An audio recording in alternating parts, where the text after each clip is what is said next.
public safety services will be decimated. And I'm like, are they kidding? I want to believe me. I almost dropped an S-bomb right there. Are they kidding me?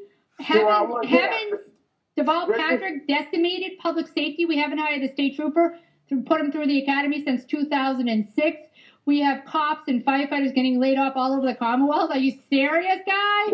Well, this is right out of the playbook, the incumbent playbook. Let's scare people into voting for the lesser of two evils. And I mean, isn't that a shame? In a country that's been built on optimism and can-do attitude, now we're trying to have people, incumbents, scare voters into sticking with them because the devil you know is better than the devil you don't.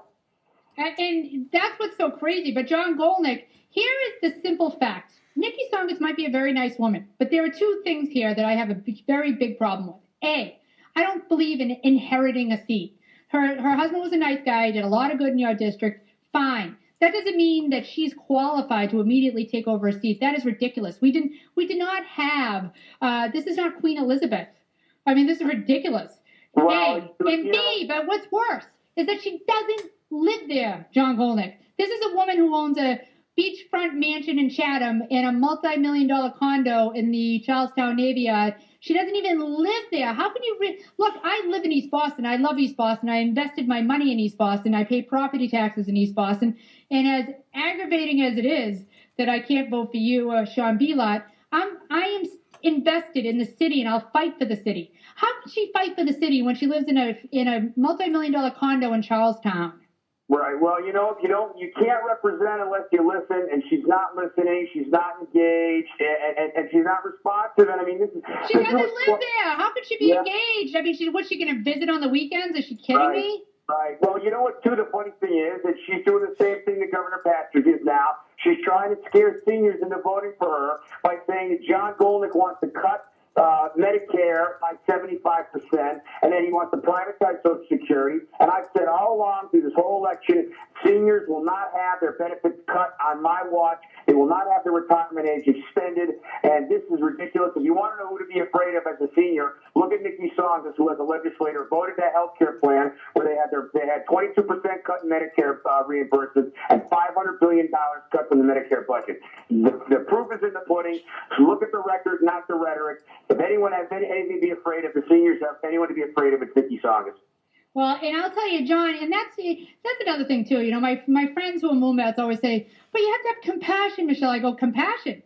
Deval Patrick decimated the budget for the elderly.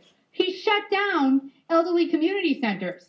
And so that argument just falls on its face every single time that we are the party of compassion. If you were the party of compassion, we wouldn't be slashing federal funding or state funding for domestic violence shelters, veterans affairs, the homeless, the disabled, the foster kids, the public safety. If you go across the board, the state budget has been decimated, and Deval Patrick's friends have still been hired to the tune of, these six-figure hack jobs. He's hired 2,000 additional people. We're spending $6 million a year on hacks who don't call back reporters. But that's the same story on the federal level. We're the party of compassion, but Nancy Pelosi is flying around on our dime on Air Force One. Yeah, and Nikki Tsongas votes with Nancy Pelosi 98% of the time. And one thing: if you vote for Nikki Tsongas and Nancy Pelosi, you can be guaranteed two things: they're going to tax and they're going to spend.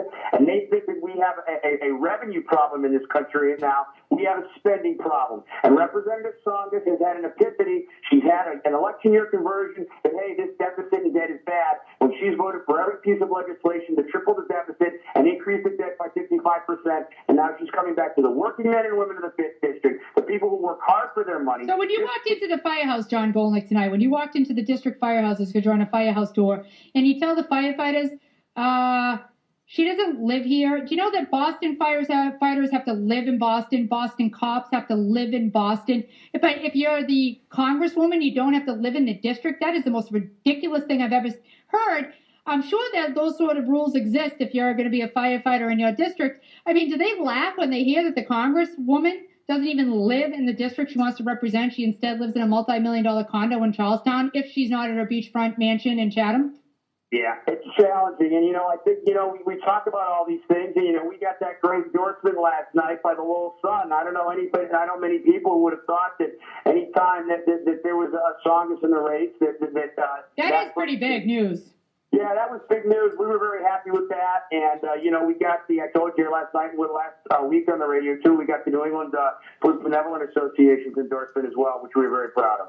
Well, and John Golnik, thank you for the call. But by the way, I want to remind you of one last thing. John Golnik, as if it wasn't bad enough that Nikki Tsongas inherited the seat when she's, I'm not sure what her qualifications are. I'm sure she's a nice woman. It's not bad enough that Nikki Tsongas doesn't live in the district. You know what makes it really, really bad, and it's going to be relevant in the outrage of the day coming up in a few minutes? Nikki Tsongas said that Willie Lantigua is doing a great job. Yeah, I heard that. That was at the editorial board for the Herald. Yes, she told the editorial board at the Herald, give Willie a chance. Yeah. Well, guess what? How many people were shot dead in Lawrence over the weekend, John Golnik? Yeah, there was just actually an event in Lawrence. We weren't able to get to it, but it was a protest against crime, I believe, and it was right on the Common, right across from City Hall tonight. Yeah, there was a vigil in Lawrence tonight, and we are going to be talking to a community activist. He is fantastic. He has been on the front lines. As a matter of fact, there was crime scene tape ringing his house in Lawrence. Crime scene tape. So I cannot wait to have Bob Okoneski on the show with us. Bob Okoneski is coming on at 8:35 to join us in the outrage of the day. John, I think you know Bob? Yeah, he's fantastic. He's doing a lot of help for us up there and with the poll watching. He's doing a bang-up job. He rocks, and so does, thank you very much, John Golnik. Let's go to Jim McKenna, who's running for Attorney General. John Golnik, we're pulling for you.